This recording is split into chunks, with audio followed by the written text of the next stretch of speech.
I think there's a real threat to having a brain drain to our economy, and I think we're already starting seeing this already. A Brexit brain drain is something people talk about in relation to an exodus of talent. The deterrent factor of Brexit, the uncertainty caused by potential changes to the immigration system, and what that does to very bright people who want to come and work here. The surveys tell us that most companies have decided that until March 2019, they're simply going to get on with business as usual. And that's a mistake. I think those that are most likely going to suffer, well, from the conversation that we had today, is very much the pharmaceutical industries, universities.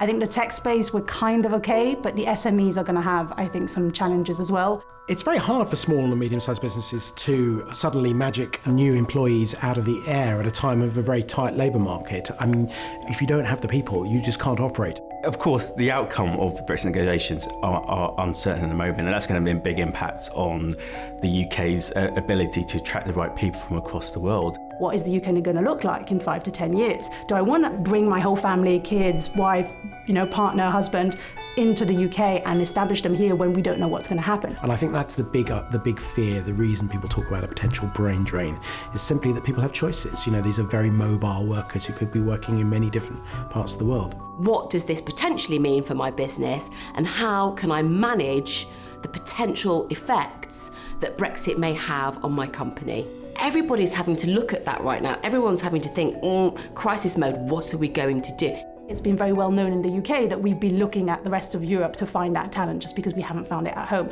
That I actually think there's a massive opportunity now for the UK to sort of look at that and go, right, what can we do in terms of university skill sets? What can we do there? I think that's the opportunity that we look at.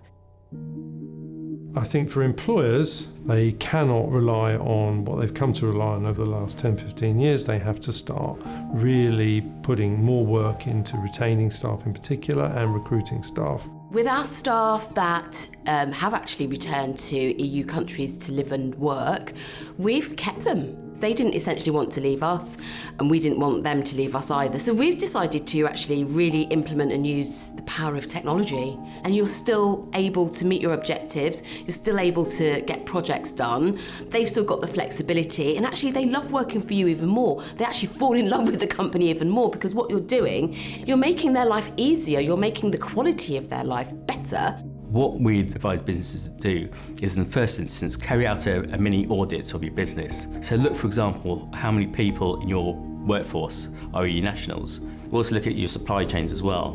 Do you have suppliers from the EU? Do you supply people within the EU? Again, it's looking at how these sort of sit going forward and trying to understand some implications for your business.